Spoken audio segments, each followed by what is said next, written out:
Welcome to the U.S.-Iran War podcast, Warcast for day 22. I'm sorry, our technical difficulties this morning because you wanted advanced technology, and now you got it. We're going to start treating you like the military. We are going to give you PowerPoint stacks for everything. Chow halls, feeds, and things like that. We are waiting for Jacob Kaarsbo, and I know Waji Lion is oversleeping because he lives in Minneapolis, and he's 1 hour behind us. And he always goes, I'll be on time, and then next thing you know, he wakes up, right? Because he's that kind of guy. So, that being said, let me give you some administration. If you see that little heart down there, listen to you, Derek. You just want Nance. No, you don't. Morning, Frank from Philly. Hey, there's that little heart down there. I need you to just pound it 5 or 10 times like I'm doing right now. This changes the algorithm so that Substack's computer program sees that there are many people watching this and that you like it, and that means it feeds it out to more people. And we want people to see this podcast, right? So, with that, again, I have a pretty Substack stack for you now. I know you're missing half of me when I talk, but another funny thing about Substack is they do everything in the vertical. So let's see if Waji is here. Does Waji come up? I'm going to invite Waji. And then we'll see, Jacob is probably out at some super top secret thing that he always does. That man is the most wired in security and intelligence consultant, definitely in Denmark, but for a good piece of Europe as well. I'm sorry. Oh, I just saw Wajid. He came up on the invite. Let's see if he'll come up again. Oh, you're here. You're there. All right. Amen. Good morning. You made it. You made Yes, it I that did. extra hour. I actually went to bed early. He went to bed early to be on time, right? So, all right. Absolutely. I did not go to bed early. I went to bed at like 9 o'clock because I'm old. That's what they say. You're old, right? I got no freaking cross country skiing in yesterday because the craziness that went on politically is where it's really nuts. I mean, it's really where it's really crazy. But it's Saturday, and them skis. I have a set of mountaineering skis. I have to wax. All right. And so if you think it's crazy and freaky enough that I'm a black guy that sits around and talk intelligence all the time, I used to be a mountaineer. Still could climb, I've trekked up some big mountains, and I do backcountry ski and ski randonnée, right, which is backcountry skiing, and I have a 3-lesson pass from Christmas to learn how to snowboard. And I live in one of Canada's preeminent snowboarding areas. I haven't been able to get out of the house for 21 days. Look at you sitting in Minneapolis, drinking your shy, right? Drinking your tea and looking comfy. You don't go out, do you? No? Oh, I'm not hearing you. You're just looking good, but you're not sounding good. So check your mic. Okay. Somebody says I'm not old. I'm a fossil. That's funny. Okay. We will also wait to see if Jacob Kaarsbo comes in. But why'd you see if you can defornicate your audio? There it How about now? How can you hear me now? is. Wait, maybe must be, yeah, we hear you now. It might be your internet connection. So you're good. So good morning. Greetings from Canada to Minnesota. How are you? I'm really You're well. good. How are you? I'm still alive. Man, hit that coffee because you look like I know you're up an hour early. I know it. So I that actually being woke up said, an hour early, like an hour before now. I woke up. yeah, I get up at 3 a.m., so I don't want to hear it. So I, Might be. I I do this. I have to be up for the Middle East morning, right? And 3 a.m. is 9 a.m. And then what I do is I assess all the attacks that have occurred. So anyway, what I'm going to do is now that I spent the whole morning creating a PowerPoint stack to theoretically make this easier on everybody. And I'm not seeing the easy part. I have to turn off the lamp and actually close the shade because you all demanded PowerPoint because I kept promising it. Here's your PowerPoint. So, welcome to the Intelligence Update Day 22. First, we're going to go over the casualties list. This is the number of casualties that have occurred in the war thus far. Uh, it is changed in some respects. In Iran, the number of injured has now increased, 1,500 dead, now 8,000 people injured. The United States Armed Forces still the same, 14, but the number of injured is now disputed. It's believed to be between the Washington Post reported it was plus 200. We're seeing other reporting it could have been as much as 300 injured soldiers, including 75% of the injuries are traumatic brain injury, which means people had their helmets on, they were in these bunkers, and they got shaken up, right? And I know how that feels. So when you're near a major explosion, and believe me, when I was in Ukraine, I was getting bombarded daily by very heavy artillery. And you just sit there and giggle to yourself because there's nothing you can do. But your head is bouncing from time to time. That and our Mitsubishi Peros. Okay, Israel still 17, no increase in the casualties, plus 200 wounded. Gulf states 27. We have not received the number of casualties who are wounded, so it's unknown for now. The Gulf states are very tight-lipped, right, man? Yep. I mean, they ain't talking about nothing. They don't want, they want, well, they have spent billions of dollars trying to fix their image for the last 40 years, and they don't want this war to undermine any of their public image, including that we are safe place for investment, that we are a safe place for um, uh, uh, travel, and having tight lips is exactly what they need to control that narrative. Yeah. Well, they're very good at it, and now it is against the law in virtually all of these countries to not just do videos, but to put out information which contradicts their ministries of defense and interior. So if you come out and you say, if you come out and you say, hey, there's 500 casualties in Dubai, they can come and arrest you. They've already arrested 19 people in United Arab Emirates for just doing videos of the last attacks in which none of the missiles got through. They just didn't want any spectacular video of Dubai being blitzed by IRGC ballistic missiles. Not only So, that, they don't care if you put it on social media or not. If you put it on WhatsApp with your family group, that's good enough for them to arrest you. Their idea is that any image that you take gives the Iranian government access to actual locations and more targets to hit. yeah, agree.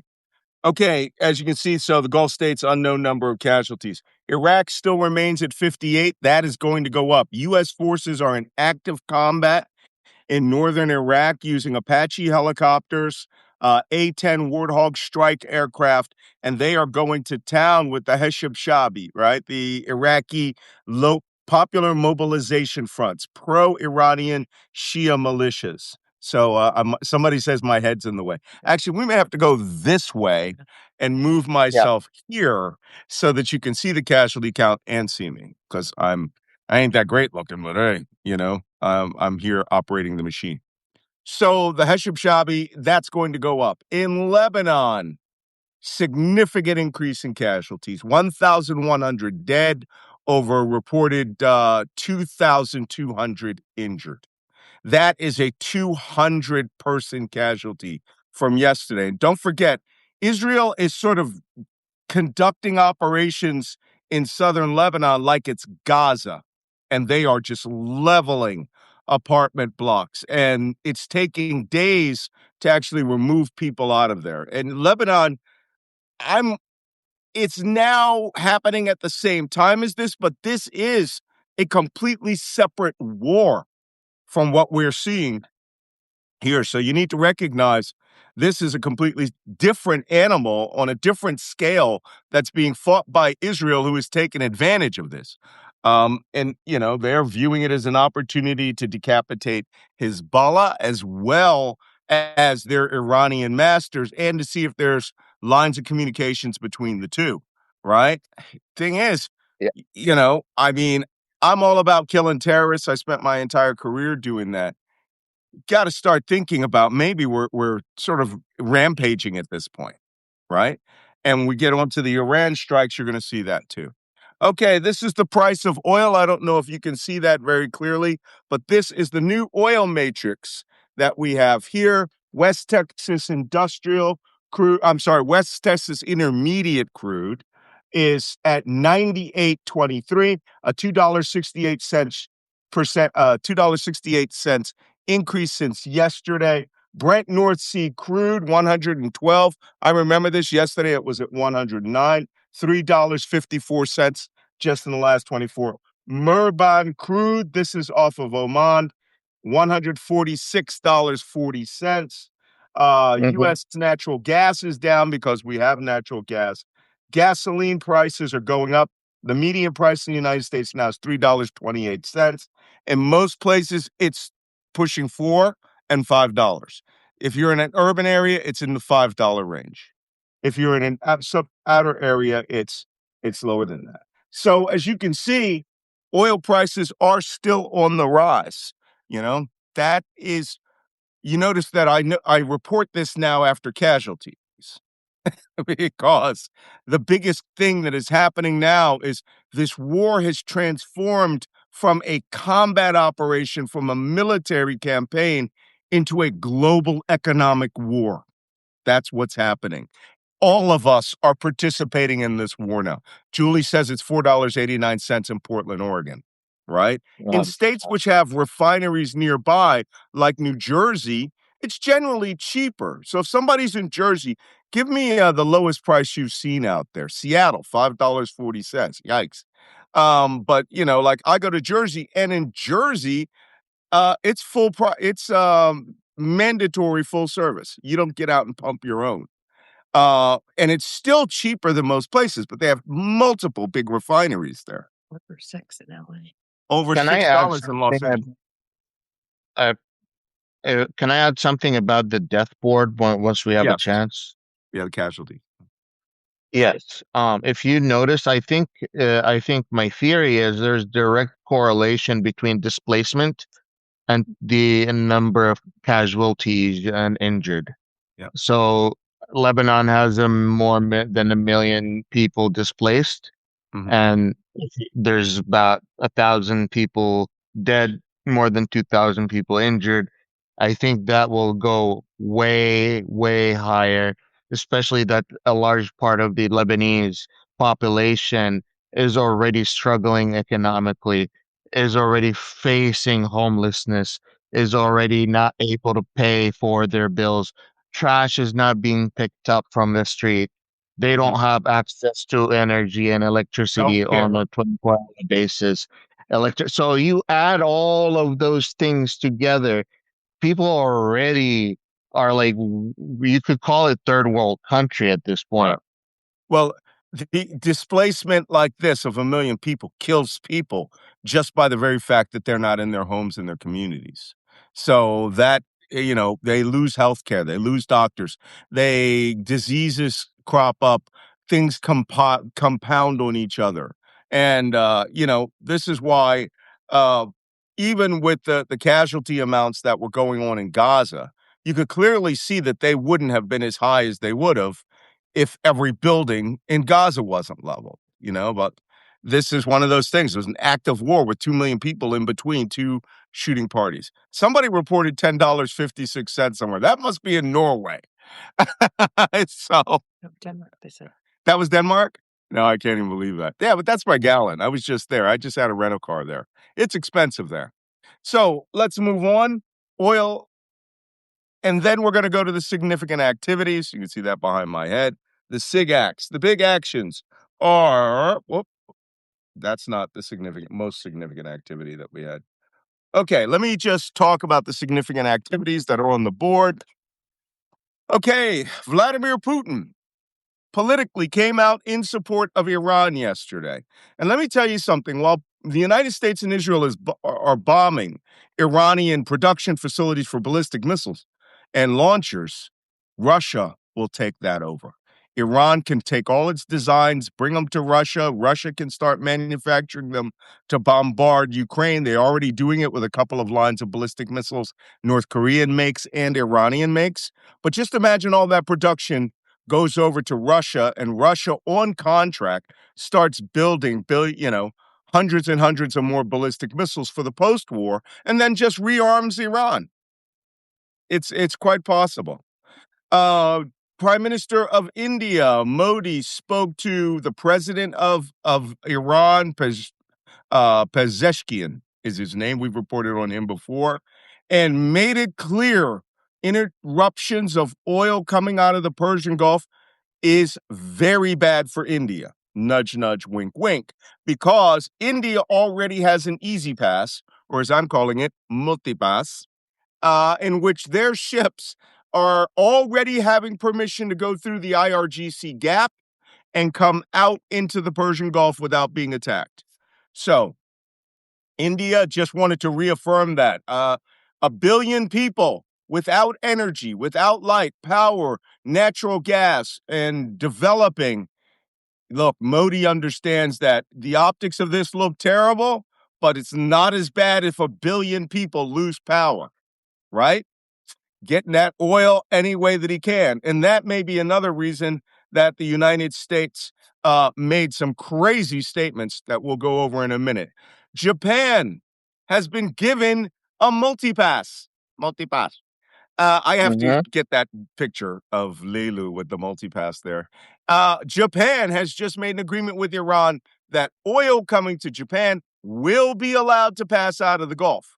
Now, I suspect the Iranians are going to say, only if it comes from Kaarsbo Island or one of our facilities. We will not allow Kuwaiti, Bahraini, Emirati, or Saudi oil from Jubail to pass through. You're just going to have to do something. I mean, this is really brilliant diplomacy, economic diplomacy, which explains, one, it makes Iran money.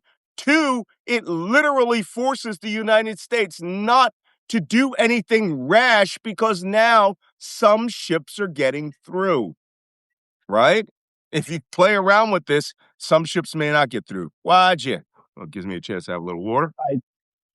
Did you see the news that the United States Treasury gave permission for Iran? Dude, that's coming. It's so crazy. It's so crazy. It's the first item under economic warfare. All right, let's go there. Scott Bessent, the Treasury Secretary, made an announcement, and we touched on it yesterday, that Iranian oil that was under sanction, if it is on a ship, like, the 10 ships at Kaarsbo Island, if it is on a ship, it will not be considered sanctioned oil. You can receive that oil, and which, by the way, is in the $150 per barrel range. Iranian oil is physical oil. It is not contract paper oil trading at $93. It's real oil in real barrels on real ships at real Iranian transshipment points.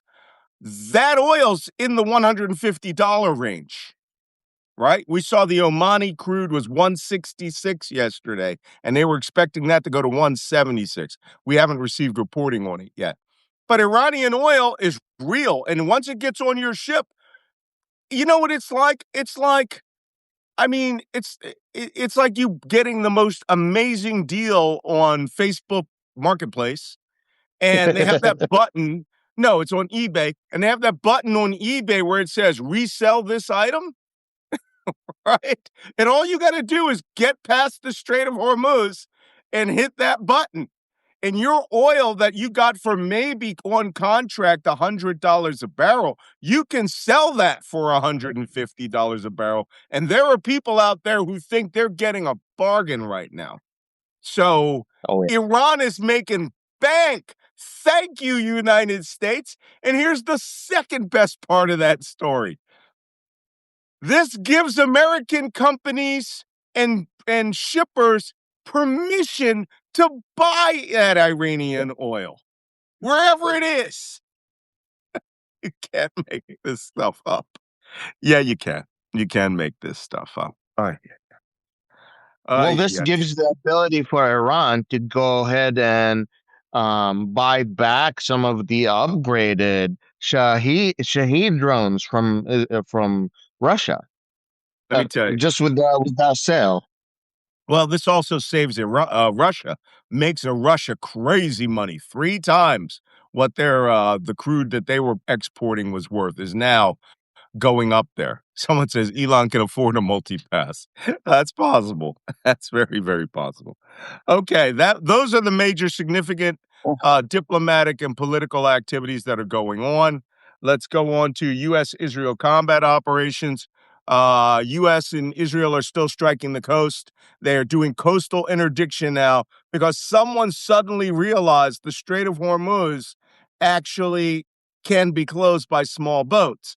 At day 20 into the war, they figured that out. And now they're sending little A-10 strike aircraft and helicopters to hunt down those boats, those high-speed small boats, what we call FIACs, F-I-A-Cs, fast inshore attack craft. That's the They official have phrase. 30,000 of those boats. Sorry, didn't mean to interrupt. 33,000. Get it right. But they sank 100. So, and they're all hidden in people's garages. It's like, Hussein, take a boat home. It's like cops who park in front of their house because they got to have the police cruiser nearby when you're the county sheriff. Well, that's what they're doing with IRGC. It's probably got 3 missiles and 2 mines in his garage, and the kids are playing around them. I mean, They don't might laugh. be taking I've it seen out this to in go Iraq. fishing, and they go fishing with it to come back. Well, this is crazy. Okay. U.S. combat operations, we are doing, maintaining our combat strikes. Now it's coastal because they figured out, Donald Trump wants to go up and seize Kaarsbo Island and the Strait of Hormuz. Therefore, we should, at this time, start, I don't know, attacking the guys who are on the coast. Thanks, guys. This should have been day 1, job 1, a dedicated task force. But everything around the Strait of Hormuz and Kaarsbo Island seems to be some kind of, how do you put it, afterthought, ad hoc. Oh, yeah. And my favorite part, we're going to talk about marine activity and Kaarsbo Island and the amphibious deployments shortly because it's created a lot of consternation. There are a lot of people out there who, Twitter, they say that X or Twitter produces a new block of experts on things every day, right? By your mere presence of being on Twitter or X, whatever you want to call it. And the worst people are the people that are paying Elon Musk for those blue checks next to their name. I am a legacy blue check because I have 1,100,000 followers. So I'm not paying nothing, right? My presence on X gives them information that they wouldn't have. So that being said, there are crazy people out there who are like, you don't know nothing about how to get Marines in there. Okay, whatever. All right, let's move on to the last part, which was, sorry, this did not rise up like it was supposed to. Israel is striking the Nance nuclear storage facility, which we hit, last year with the biggest bombs we ever made. And then the Israelis hit it, then we hit it, and then we hit it this last few weeks, and now Israel hit it again yesterday, which tells us what? They are really worried that that facility was not actually destroyed. They may have seen repair things going on or diggers down there, but the Iranians got all the time in the world and they got a lot of backhoes. Okay? Yeah, what's up, Mudge? Well, here's the thing that really gets me. Like people in the Trump administration, like the former counterterrorism director, they knew and they tried to which the former counterterrorism director is a MAGA, is a Trump supporter, is a Trump appointee. They all knew and have tried to tell the Trump administration about what will happen in the Strait of Hormuz.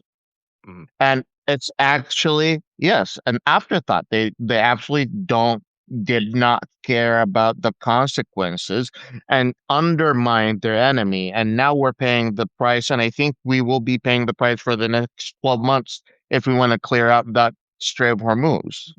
Mm-hmm. Yeah, no doubt. Well, it only gets worse from here, so don't worry about it. So, what else is going on in activities? Well, under Iranian activities, we'll get this cleared up. U.S. deployments. There is now increasing talk in every major newspaper that they are being told or hinted that the United States is preparing the Rapid Ready Brigade at Fort Bragg to deploy the 82nd Airborne Paratroopers, quite possibly to Saudi Arabia or Kuwait, and that from those facilities, they would be carrying out some of the land operations, whether it's seizing Karg Island, which is ridiculous. Karg Island is 8 kilometers by 4 kilometers, right? That's about 5 miles by 2.5 miles wide. I mean, if you parachute onto that, the possibility the winds will take you into the ocean in one of 4 directions is very good. And if you do jump in there, you'll be jumping into an oil production facility. I had a guy yesterday try to argue with me that there was no oil refineries on that island. I'm like, dude, yeah, there's a big oil refinery there. Iran Petrochemical Company. Here's what they make at this refinery, right? Propane, which is a very explody thing. Butane, which is liquid explody gas, right? What else? Methanol, which is explody, flammable, and toxic. And then naphtha, which is also highly volatile. And so there's a reason that they produce it on that island. They also have a massive pumping and bunkering station that brings oil from the Darius oil field and other oil pipelines underwater to Karg Island. And then very large crude carriers, VLCCs, come up to the multiple piers and load up with all that delicious Iranian oil that the moment that the ropes go away from the pier, that ship is no longer sanctioned. The United States won't attack it. They won't seize it. They won't do anything. And all that money, if I were the Iranians, I'd be like, everybody get up here right now. Right? Get here right now. There's all the oil you can eat, and it's sanction free, and you're going to be earning 3 times its value of what it was 21 days ago. Yalla, Habib, it's time. I think we're in the wrong business.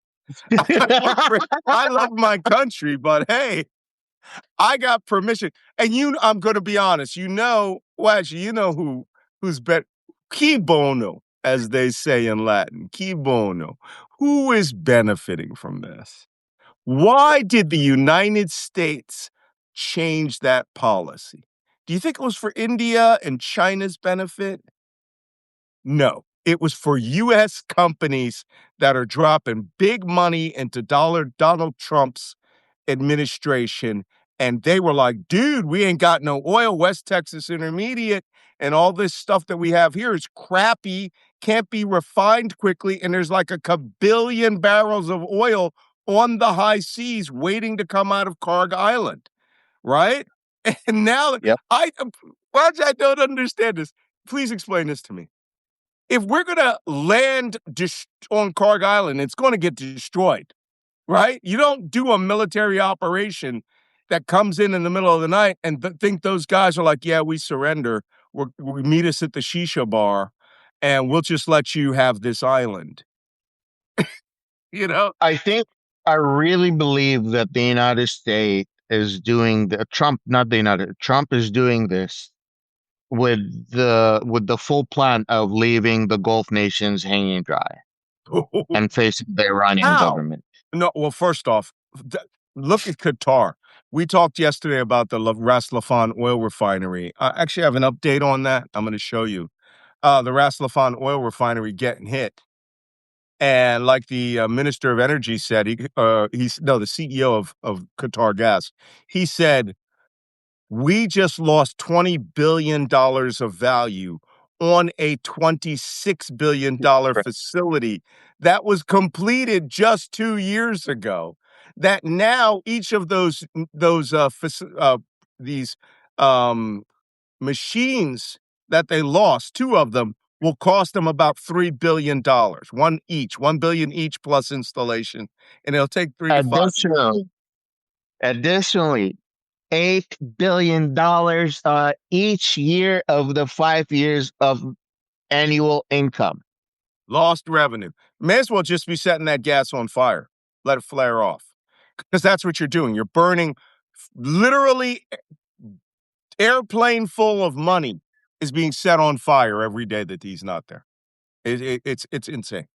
Okay, so the 82nd Airborne may be deploying. We know about the deployment of the USS Bataan Amphibious Readiness Group.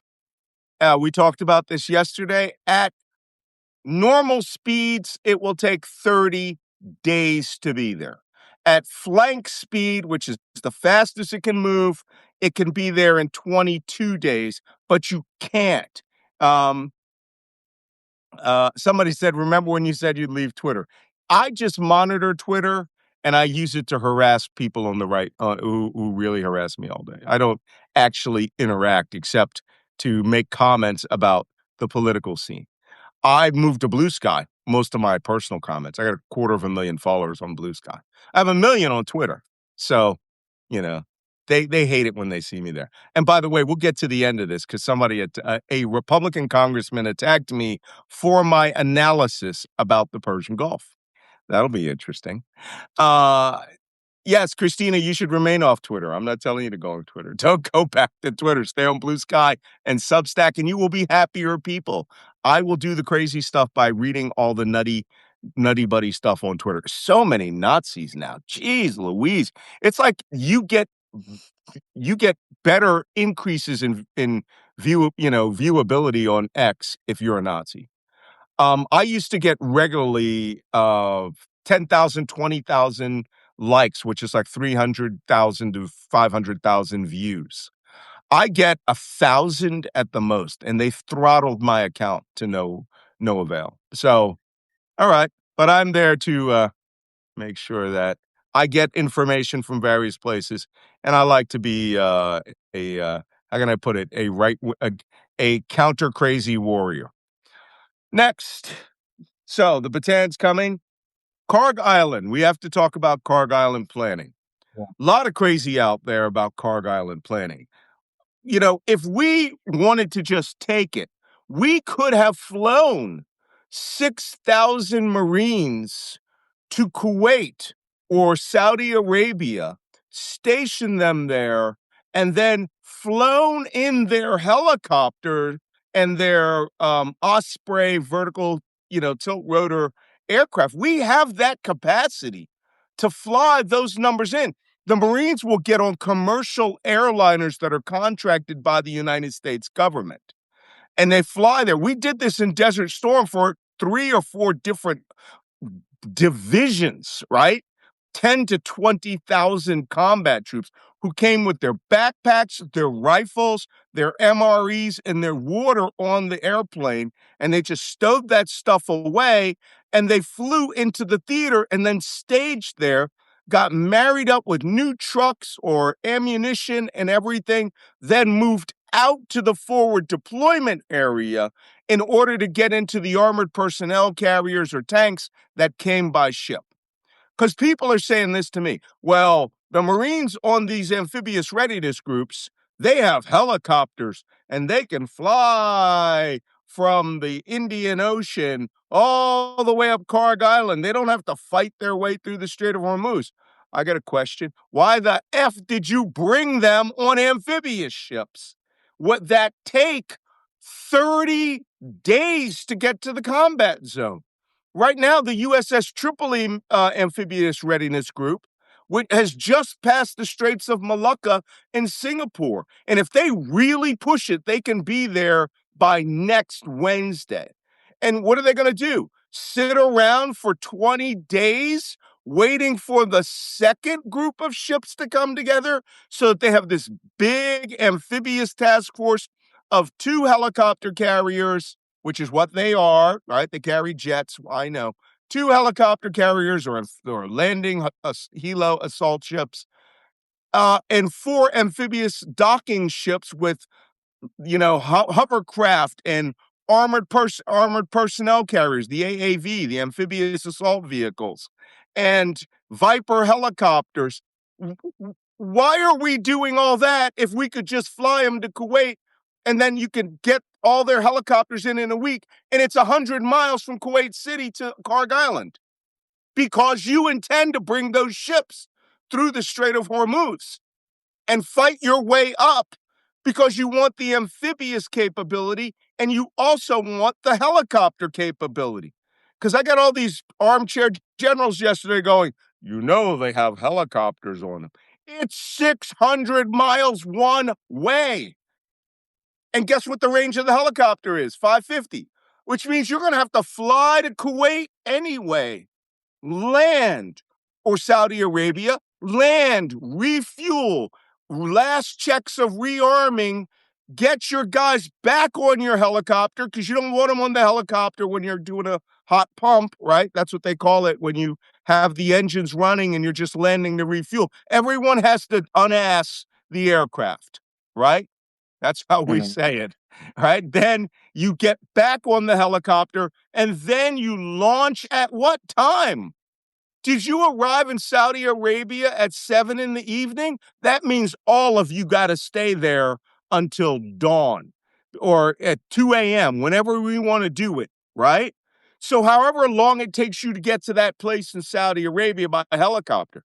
So all of this, if you're waiting for all these amphibs to get up there, which will be another 27 days to marry up with this amphib group, when you could have just flown them from the United States and they'd be ready in about a week with Marine helicopters. But you're not going to get amphibious assault vehicles. You could fly in. There's 15 on this Marine Expeditionary Unit, 15 of the amphibious assault vehicles.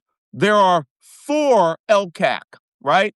That's the hovercraft that bring in heavy equipment and logistics. By the way, where's all their food and ammunition on these ships? I have a bad feeling that Trump wants the visuals of an Iwo Jima-like landing, where they could take Kaarsbo Island with Delta Force, not Delta, I wouldn't use them, that's too high mission. The Rangers and the 82nd Airborne just trundling over by helicopter, land on the island. It ain't that big. In 10 minutes, you're going to bump into each other, right? Go find the shisha bar or take off the IRGC guys, and then you're going to wait to get pounded by everything that comes off the Iranian coast. Right? They could destroy your helicopters. Worse, they could rig the entire the refinery for butane and propane gas. There's storage tanks there. They could rig that entire island as one big IED. So when you They land, explode like a nuclear bomb. You said that yesterday. Right? I do it just as you land. Right? Somebody says 24 city blocks. I've run 24 city blocks in New York City, right? When I missed an appointment. So this isn't a joke. The planning that they're doing here, and again, I have all these armchair geniuses I go on Twitter and X so that you don't have to, right? Going, they got helicopters. Then why did you bring these ships and wait a month for them? You don't need these ships. But you know what you will need? You're going to need landing craft or contract merchants to bring over food and water. Yes, Wajia, back there. Fil Khail Falsaf. In Yeah, the back of the class. in the back. What I have to say is that Saudi Arabia just gave permission to the United States to use King Fahd Air Base and the west side of Saudi Arabia. Yeah, that'd be a good place to stage, right? That'd be That's a what I very was good place thinking. to stage. However, That's what I was thinking. I've eaten Saudi MREs. Okay. The interesting thing is they're made in Malaysia, right? They're made in Malaysia and ain't that great. I mean, how much rice and pilaf can you eat, right? And they're made to be eaten with, your fingers. Comme ça. So very interesting. They ain't the greatest. So I hope the U.S. Air Force will now have to fly over what we call A rations or buy on the Saudi market this food so that the troops who are staging there, and if it's the 82nd Airborne, it's going to be about 2,000 combat troops there. And if it's the Marines, I mean, to tell you the truth, the smartest thing would have been to go and pull into Singapore, right? Unask those Marines out of the amphibs, go straight to the airport, have charter 747s there, fly them straight to Kuwait City right now, right? Let them train. Get off at Ali Al Salam Air Base and get them there into the field now. You shouldn't be on the flight deck zeroing your rifle for 25 days. Same thing with the Bataan amphib. Pull into Pearl Harbor, everybody over to freaking Honolulu International or Hickam Field and start flying those Marines to theater right now. If I was there in the Pentagon, I'd be like, the fuck are you doing with these amphibs? Look at me. I'm giving them better ideas than they have the right to deserve. How is Commandant of the Marine Corps going, are we doing an amphibious landing? Is that why you want us to bring all those boats? Maybe we should, I don't know, checks notes, bring more boats, not the big ships. It's the small little itty bitty ones.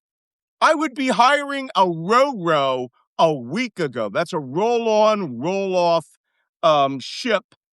I would have been hiring a ro-ro a week ago. And I would have said, go to Camp Lejeune, go to Camp Pendleton. I want 50 of the amphibious assault vehicle armor personnel carriers on that ro-ro and get your ass there and bring 5 times the ammo we think we're going to need. This is baby stuff. And I got Marines out there. I was a Marine. And why do you hate Trump? And, you hate America. No, I hate stupid. I hate stupid people. And I have seen enough in my experience. One guy goes, have you ever flown in a Marine helicopter? All the time for 20 years. I flew on. I was assigned to amphibious assault ships in many places, right? Preparing for hella-born assaults. I work, we have our little super secret Marine unit, right? 1st Radio Battalion, 2nd Radio Battalion, the Army's intelligence, or the Marine Corps' intelligence branch that work with us. I'd fly around on their little UH-1 helicopters.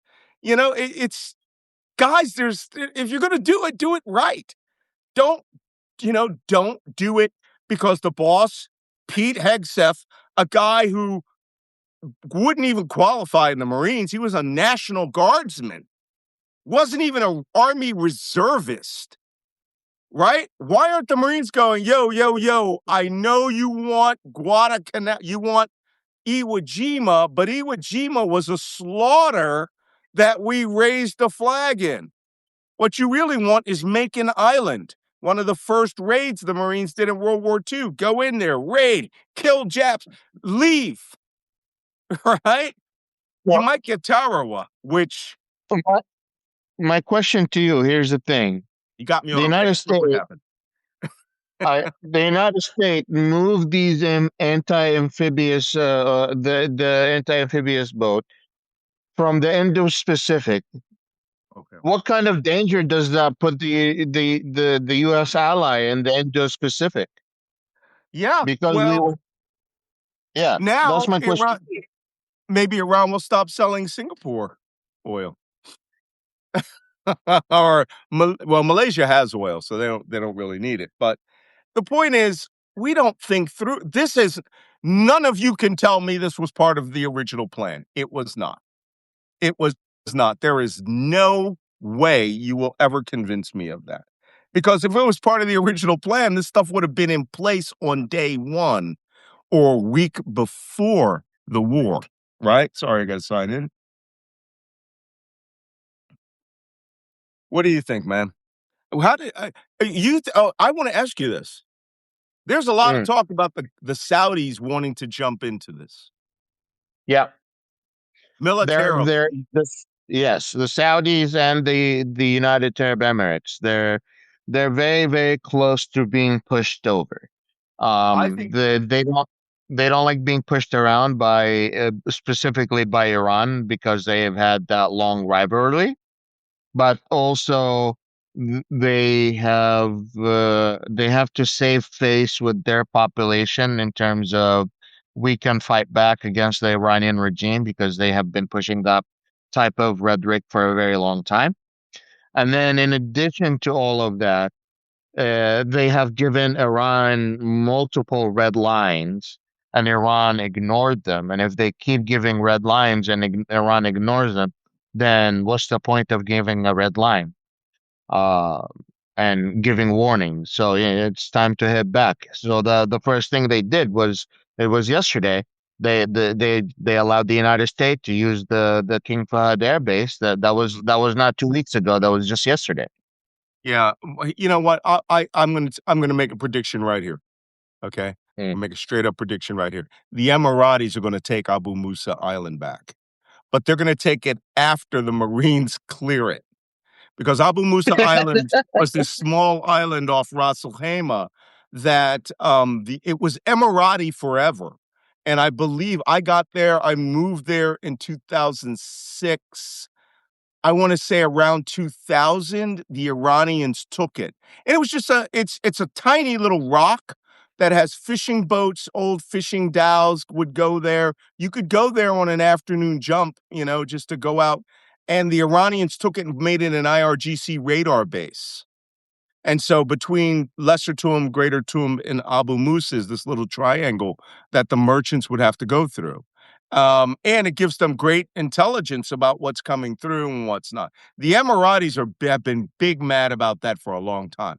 They want that island back, and they can take it once the Marines have taken it. The problem is when America leaves, Iran's going to remember that. And you may wake up with your 100-man garrison there being stormed by 300 or 400 IRGC in a boat, and they take that island back, and now America's gone. Right? I don't know. And you could start a war between Iran and the UAE alone on that. That's why they let them take it, because Iran is just was at the time way too powerful. Okay, that's crazy talk. Kaarsbo Island planning. U.S. deployments, we talked about that. Oh, I'm sorry, I'm going the wrong direction. All right, I just want to point out to people something. I have this picture of these helicopters here on the Kaarsbo Island planning. I'd hate to say it to some of these armchair generals that are out there who are giving me advice about how to fight the Iranians in the northern Persian Gulf, even though I've done that already. But here's something most of you don't know, and it's an entire chapter in my memoir. All right. There were 3 operations in the 1980s where we engaged Iran in combat. Well, 4, if you include praying mantis, where we engaged Iran, and we did it because they were planting sea mines and had Iranian Revolutionary Guard boats running all over the place. We actually had a secret mission going on there to interdict Iranian mine layers and Iranian small craft. And the name of it, for those of you who don't know, this helicopter here is representative of what kind of helicopters we could use there. The name of that operation was called Prime Chance. Prime Chance, we secretly set up 2 at-sea bases. I can now talk about this because my memoir just went through a 22-month clearance of all the secrets that are in it. And anything that's in there that they didn't black out is, as far as they're concerned, went past the 25-year limit. Operation Prime Chance is where we set up 2 bases, Wimbrown 7 and Barge Hercules. These were big, giant, industrial floating things. It's on Twitter. The Night Stalker, the 160th Special Operations Regiment, they have a whole page outlining the history of this. So this has been cleared long ago. We set up bases, mobile at-sea bases that had helicopter landing pads, machine guns, small boats, right? We had SEAL high-speed boats. And what they were doing along with U.S. destroyers and frigates was what we call bowling for bog hammers, right? They would hunt down high-speed boats and Iranian Revolutionary Guard Corps soldiers and kill them, right? We'd see them out in the water. If they had any hostile intent, if they fired in the air, these little bird helicopters were the ones that were being used. They not only flew off those platforms, they flew off my ship. We had a little bird hidden in the tail, and we would steam up to an area of operations, and they would get this alert order, and they would go out. Malcolm, that's amazing. Why do you know that? Because the only top secret space that the 160th SOAR pilots could use was the cryptologic spaces for the cryptologist. We had the most top secret stuff. We also had a red phone.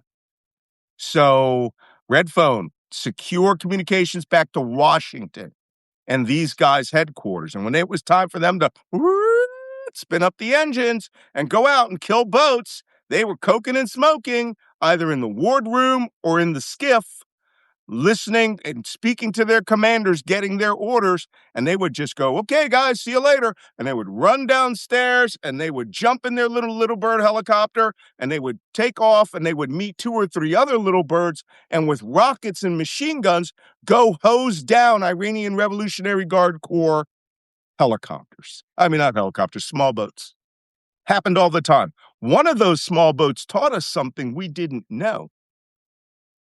We sank one of these boats, and when the Navy divers went down to recover it to get all the gear, we found that the IRGC somehow had U.S. Stinger surface-to-air missiles that they had gotten from the Afghans before the United States invaded Afghanistan. The Afghan Arabs sold Iran the most advanced surface-to-air manpad in the world.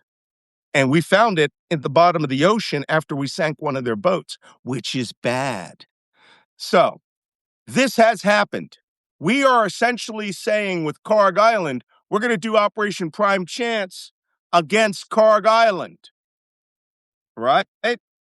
So, it's not like we haven't been up there before. 160th SOAR has flown all over those places. We during Operation Desert Storm, we ran SEALs off of Kuwaiti Navy PTGs, and we seized several small islands. There's tiny island we used to blitz all the time near Karg called Farsi Island. Look it up. They also have gas oil platforms, Iran, leading out to Karg Island. So, yes, blade hand. You said that was surface-to-air missile, right? Yeah, surface Stinger. Manpad. Man-portable air defense. Here's the worst news for everyone. The fact that they have that now, that means they have more advanced weapons for later. They're trying to use all their cheap weapons now because they want to bankrupt. 1 second. That story I was telling you was 1988. They got tens of thousands of missiles now. Their army has way more advanced. Chinese, Iranian built, they got loads of missiles. They got many, yeah. Oh, this is not a funny story. And people are like, well, we haven't seen them. Well, fly low. Fly low. You'll see them. I went to Stinger school when I was in the Ukrainian army, and you never saw a person more hot to shoot down an airplane. It was like, come on, I just want one. You know, the Iranians want it too. Okay, let's move on. Tanker attacks. This is the matrices of all the tanker attacks since the beginning. There have been 18. I just want to point out to you where most of them have been. The western entrance to the traffic separation scheme of the Strait of Hormuz and the eastern entrance to the traffic separation scheme in the Strait of Hormuz. Nothing in here, because if you go in there, you get this treatment. These were all killed or damaged just going towards the traffic separation scheme. That tells you all you need to know about where the attacks are going to occur. And up there in Basra is where the suicide underwater torpedo was used that sank 2 tankers simultaneously. Right? Blew up one, the second one blew up the other. So, moving on. Iranian combat operations. Whoop, I'm on the wrong side again of the sign. This is the Iranian combat operations in the last 24 hours. They've sent an intermediate range ballistic missile towards Ben Gurion Airport in Jerusalem. I don't believe it did any damage. They did shoot down a medium range ballistic missile that was going to Jerusalem. And I'm going to show you the video because this is an amazing piece of video. It fell within the Jewish quarter of the old city of Jerusalem. And I don't think it's debris.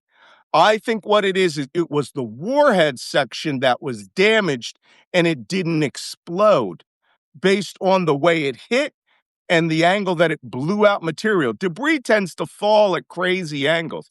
This thing comes down like, whoop. Now, here's the funny thing. In 2024, I went to Israel for almost a month, and then I went to Jerusalem, and I stayed. I had to stay in the Jewish quarter because the hotel I wanted in the Armenian quarter was fully booked because people were coming back to Israel. And so I stayed at a hotel called the Spanish House or the Sephardic Hotel. Beautiful building. I mean, 2,000-year-old bricks and stone structures in there. Who stayed there? Lord Elphinstone, T.E. Lawrence of Arabia, everyone who chopped up the Middle East into the French, British zones there. It was a colonial space. They have pictures all over the place, of people who were famous that stayed at that hotel, who were the people that divided up the Middle East. Just stunning being in there. That missile missed right out the front door of that place, maybe 50 feet, and it didn't blow up. Had it blown up, it would have been very bad because the spot that it hit was the bus stop. The entire time we were in Jerusalem, I don't think I've ever seen that bus stop empty. And just beyond the bus stop is a parking lot and is all the housing for the yeshiva students, right, who live in Jerusalem, who have families. It's near Zion Gate. If any of you know about where things are in Jerusalem, I'm going to show you where this hit. And I mean, as soon as I saw it, I said, that looks like the park out the front door of the hotel. And it turns out it was. Here we are, Safari. Go to X, and I'm going to show you this video. It is there's actually a couple of videos I want to show you here today, but that missile hit in Jerusalem is unhealthy. Let me see. I didn't have it queued up, so I have to look it up. And I don't know if the listeners know how far these torpedoes could go from Iran. They could go up to about 18 miles. Yep. Oh, thank you. Hey, Marcus. Just some of my friends. All right, this is the Jewish quarter of Jerusalem. This is the walls to the old city here. I I know this road. It's like Hayat Talam Road. I can't recall it. This is the park that's submerged. And this area here, that's the roadway. The Sephardic Hotel is this. I don't know if you guys can see me, but it's that whole area there. This is the bus stop there. And I'll play this a couple of times because this could have been a massive tragedy. I don't understand how that bus stop's empty. Maybe, oh, damn, I'm an idiot. Air raid. And this is why you go to an air raid shelter. God, in Ukraine, we had so many air raids, we just went about our business most of the time. So, air raid. So, here's the missile. Wow. That's it right there. It hit the bus stop. I'll play it again in a moment, but wholly unhealthy. Bang. Just it had that high explosive warhead been on that missile, um, it likely would not have killed a lot of people. It would have blown down the wall here in the old city. Now, I'm just going to lock this so you keep seeing that missile. If you go that way 100 meters, that is the gate leading into the Jewish quarter. If you go another 150 meters, no, another 50 meters from there, it's the oldest synagogue in Jerusalem. If you go another 200 meters, that's 300 meters from this, not 1,000 feet, you would have been at the Wailing Wall, right? The West Wall in Jerusalem. If you go another 100 meters, it would have hit the Dome of the Rock and the Al-Aqsa Mosque. I mean, I'm not sure if that's debris because it is. You can actually, if you watch the video carefully, you can see it coming. I think it was probably a warhead section that didn't detonate. So Jerusalem ate that yesterday. Okay. And I'll take us back to our PowerPoint because I know that's what you guys are really here for. You're here for the PowerPoint, not for the color commentary. Okay. Iran's ballistic missile launches yesterday. They did do ballistic missile launches against the Gulf states. Oops. Sorry, it's turned into a show. I have to take it off from a show to presentation. And impressively, Gulf states have been doing about 90 to 80%, above 90%, sometimes in interception rate. But you don't need that many rockets. You just need one rocket to hit an infrastructure. So they could be hitting 99%, but if that one rocket hits that one really vital spot, then the whole country's down. Yeah.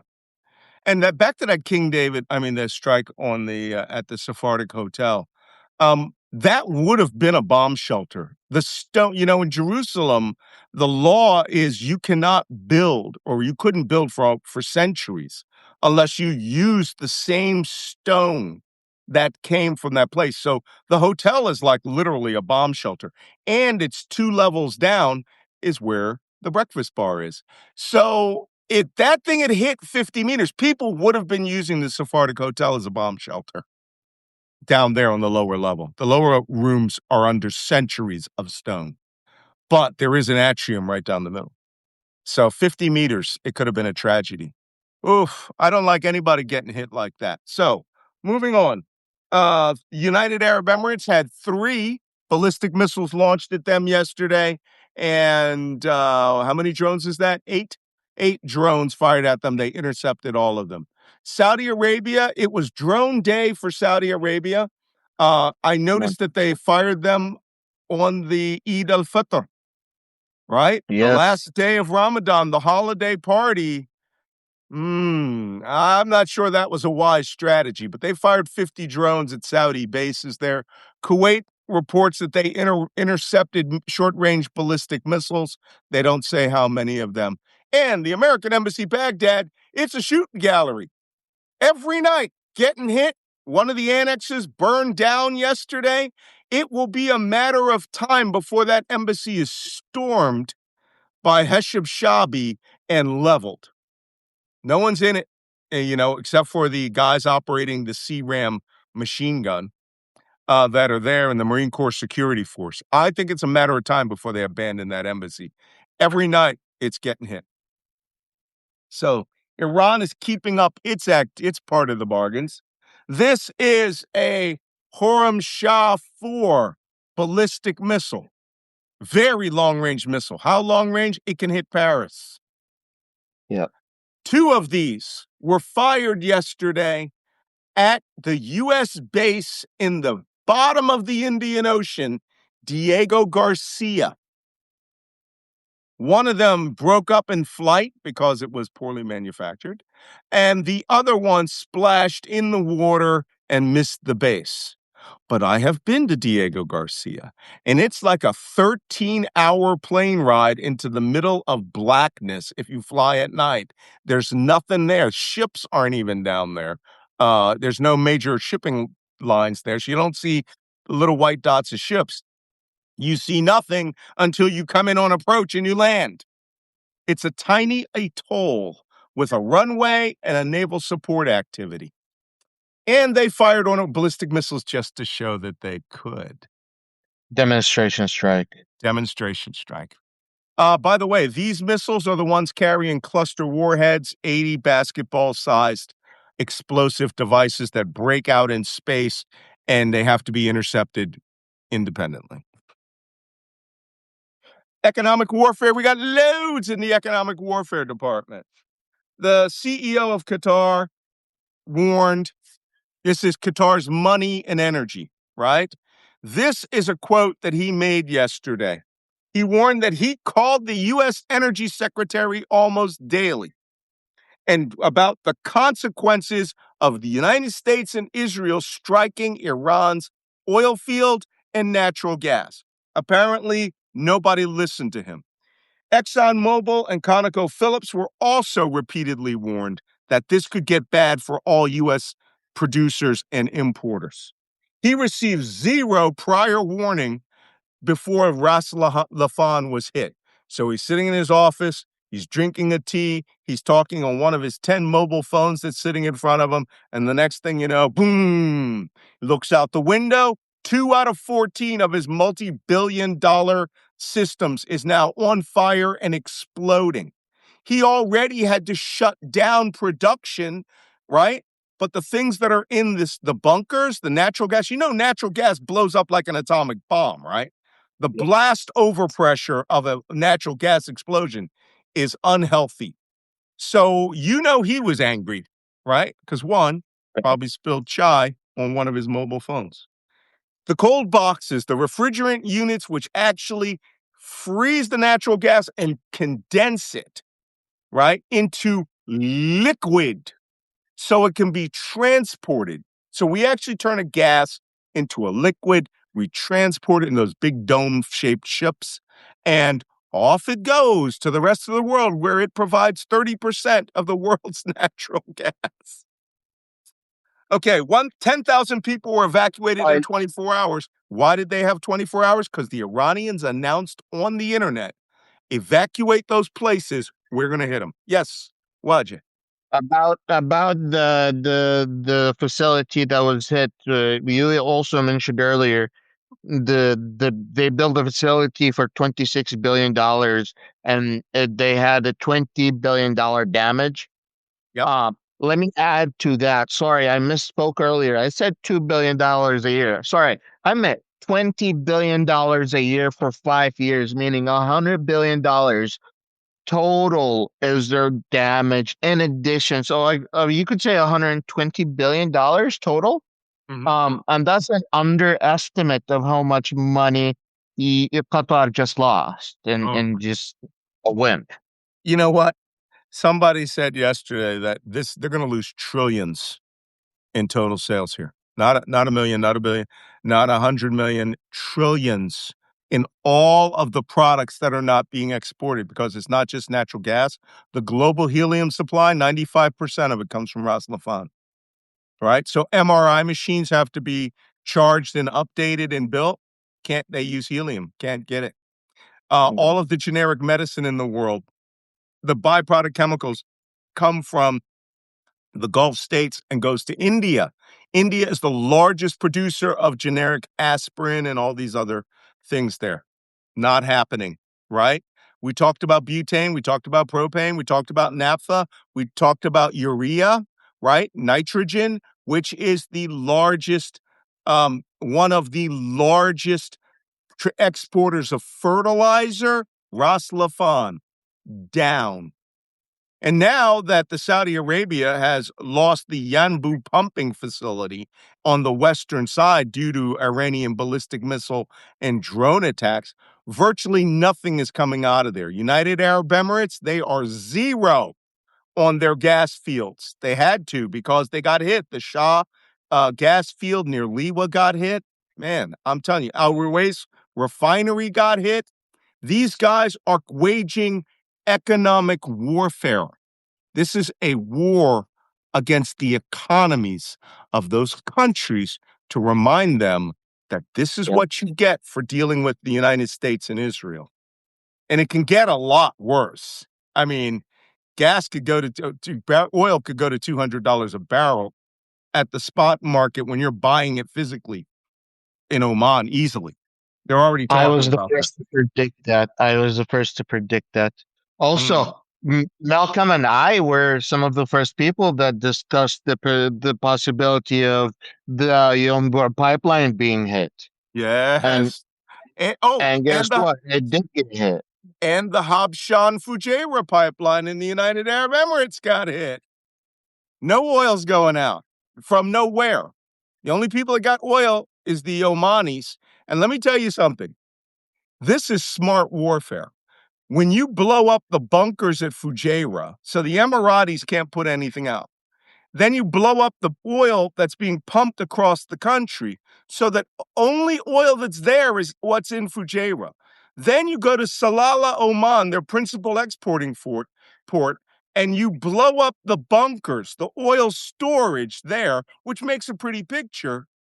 But now the spot amount of oil for Oman, they're actually making Oman rich. Yesterday, it was $166 a barrel there in Salalah.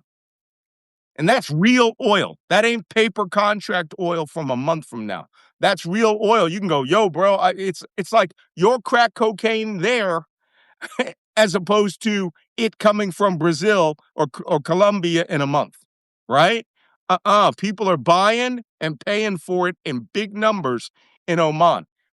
Now, it looks like, oh, they hurt their the company that was the country that was helping them, Oman. No, they just made Oman big rich. It's like, hey, look, this is gonna look bad, but y'all motherfuckers. Sultan Qaboos in his grave is like so upset, and he didn't get all that fun during his lifetime. I know. So we already talked about the diplomatic parts of this. So now I'm just going to go to a couple of videos that I think all of you need to watch. And that is, like I said, I go on Twitter X so you don't have to, because it is a cesspool there. Okay, there is a great video yesterday that somebody built. I'm going to hold off about the terrain map of Iran. Okay? And I want to see if this works. Yeah. Anytime Malcolm has to show us something on the screen, I have my face on the screen. 1 second.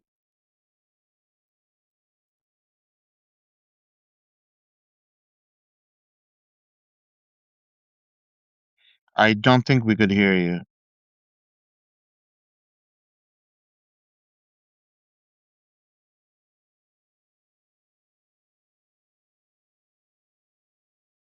No.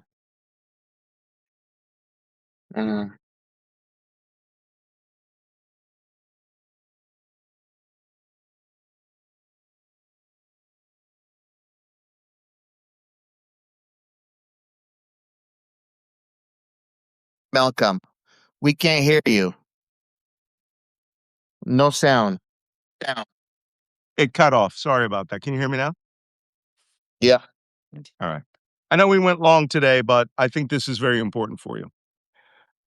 This video is not about military operations. It's about geography. And geography is why we are going to have a very hard time with Iran. So watch this 2-minute video, and we'll discuss it when it comes on, when you come back. That it is a gigantic task to launch a ground invasion in Iran? Let's analyze. Iran's geography is a natural fortress. Encircled by towering mountain ranges, it naturally repels invaders. From the west, the Zagros Mountains run 1,600 kilometers along Iraq, with peaks over 4,000 meters and narrow passes that choke armor and expose convoys. This is the reason why during the 1980s Iran-Iraq War, Iraqi troops took Khorramshahr but stalled in Khuzestan foothills, trapped by terrain in an 8-year stalemate, costing over 1 million total casualties. To the north, the Alborz Mountains shield Tehran, abruptly climbing from the Caspian Sea's shores, funneling any assault into deadly choke points. Eastern borders with Afghanistan feature jagged uplands prone to flash floods. The interior? Vast, scorching deserts like Dasht-e-Kavir's salt flats and Dasht-e-Lut's 158-degree heat. Quicksand for vehicles is hell for troops. Southern coasts along the Persian Gulf lead straight into Zagros foothills, complicating amphibious landings. Spanning 1.65 million square kilometers, Iran's terrain would demand immense logistics. It also favors the decentralized mosaic defense doctrine of the Islamic Revolutionary Guard Corps, ensuring local units continue fighting even if the capital falls. If anyone knows history, ground invasion of Iran isn't just tough, it's a strategic nightmare. Worse than Afghanistan. Unhealthy. Okay, I keep trying to explain this to people. Terrain is everything. The first thing you do when you look at a country is you look at its geography, right? And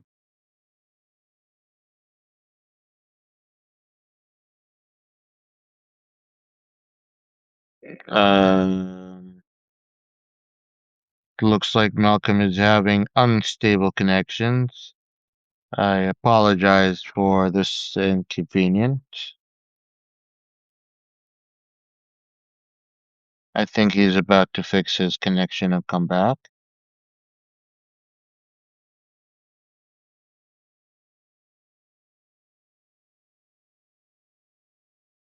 I don't know, maybe the Iranian hacked him today.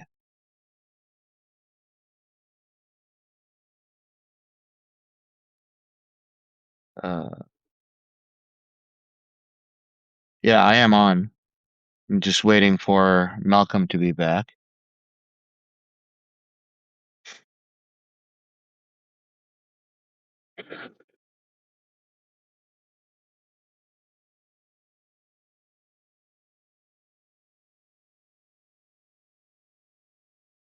In terms of Lebanon, I was asked earlier, where are people going?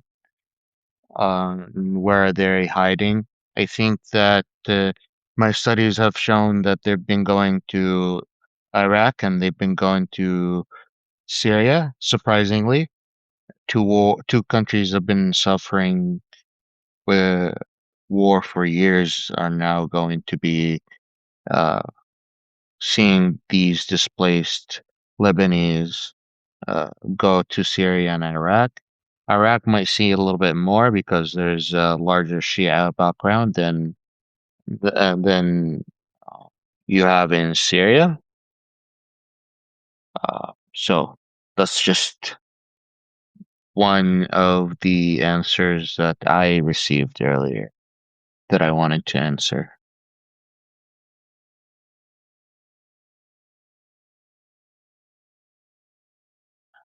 Where's Malcolm? Please tell Malcolm to show the last video. Okay. I might go message him real quick. Well, I guess I can't message him if he doesn't have internet, can I?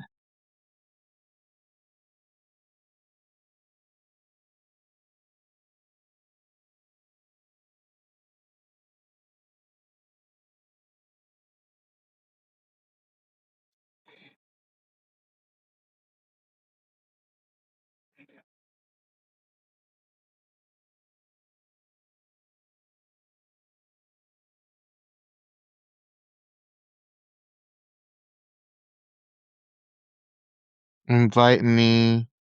And